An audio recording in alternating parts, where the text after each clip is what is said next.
Siapa sangka cinta bisa tumbuh di tempat paling gelap dan di antara dua jiwa yang terpaut usia puluhan tahun.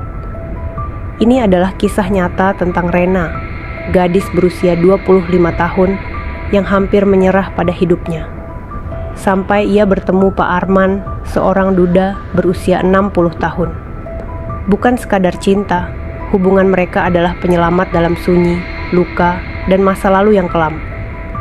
Saksikan kisah cinta beda usia yang mengharukan ini sampai habis. Cerita ini akan membuatmu merenung, menangis, dan mungkin percaya kembali pada cinta.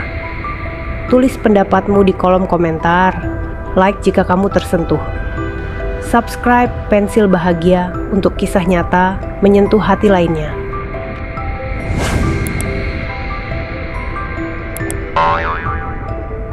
Namaku Rena.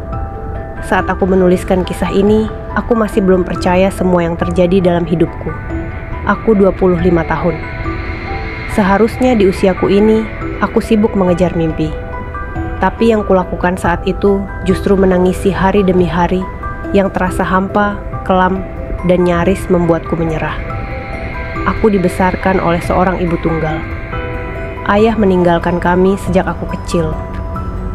Setelah ibuku meninggal karena stroke 3 tahun lalu, hidupku seperti perahu tanpa nahkoda. Aku pindah ke Jakarta, mencoba bertahan di kerasnya ibu kota. Tapi bukan sukses yang kutemui, melainkan kegagalan demi kegagalan.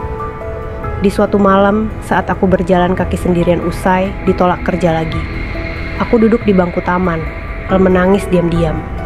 Aku bahkan sempat berpikir untuk mengakhirkan semuanya malam itu. Lalu, seseorang mendekat. "Nak, tidak apa-apa menangis, tapi jangan simpan semuanya sendirian." Suara itu hangat, seperti suara ayah yang tak pernah kumiliki. Aku mendongak. Seorang pria tua, rambutnya sudah memutih semua, tapi matanya teduh. Wajahnya seperti pernah melihat banyak luka dan memahami tiap bentuk kesedihan. Namanya Pak Arman. Usianya 60 tahun. Seorang pensiunan guru matematika. Ia duduk di sampingku malam itu, mendengarkan tanpa banyak tanya, tanpa menghakimi. Entah bagaimana, malam itu menjadi awal dari semuanya. Kami bertemu lagi dan lagi. Aku sering kembali ke taman itu, dan dia pun begitu. Kami mulai bercerita tentang hidup, tentang kehilangan, tentang kesepian. "Rena, kamu tahu, tidak semua luka harus disembuhkan sendiri. Kadang, Tuhan mengirim seseorang, bukan untuk menyelamatkan, tapi untuk menemanimu menyembuhkan dirimu sendiri." Kalimat itu membuatku menangis saat itu. Pak Arman mengajakku bekerja di perpustakaan kecil yang ia kelola di rumahnya. Aku mulai punya rutinitas. Membaca, menulis, membantu mengarsip buku.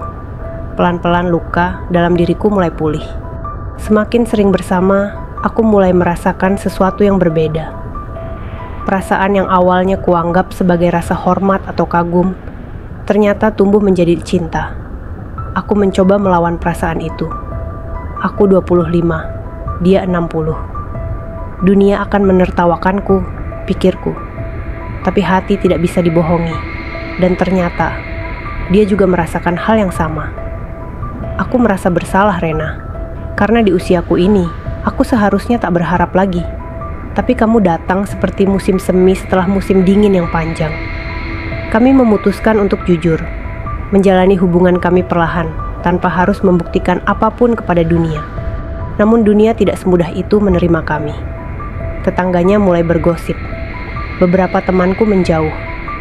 Dan yang paling menyakitkan, kakak angkatku yang selama ini paling dekat justru berkata, "Rena, kamu butuh psikolog, bukan suami." Aku hancur. Aku ingin menyerah. Tapi Pak Arman memegang tanganku dengan tenang dan berkata, "Kita tidak hidup untuk membuktikan pada mereka. Kita hidup untuk merawat satu sama lain. Dan cinta adalah satu-satunya alasan yang harusnya cukup." Kami akhirnya menikah di sebuah masjid kecil, tanpa pesta, tanpa foto-foto mewah. Hanya kami berdua dan 2 saksi. Banyak yang mencibir, tapi jauh lebih banyak yang mulai memahami setelah melihat kami benar-benar saling mencintai. 2 tahun setelah kami menikah, Pak Arman divonis menderita kanker pankreas stadium akhir. Dunia runtuh lagi di hadapanku. Tapi dia tetap tenang, tetap membaca buku, tetap mengajar anak-anak tetangga yang datang ke perpustakaan kecil kami. Hingga hari itu tiba, ia meninggal di pangkuanku dengan senyum. Dan buku puisi yang terakhir ia tulis untukku. Rena, cinta tidak harus panjang, tapi jika kamu pernah merasa dicintai sepenuhnya, bahkan hanya sebentar, itu cukup untuk seluruh hidupmu. Sekarang, aku melanjutkan hidup, mengelola perpustakaan kami, menulis kisah cinta kami. Menjaga kenangan Pak Arman tetap hidup lewat cerita ini. Cinta kami tidak biasa, tapi cinta kami nyata.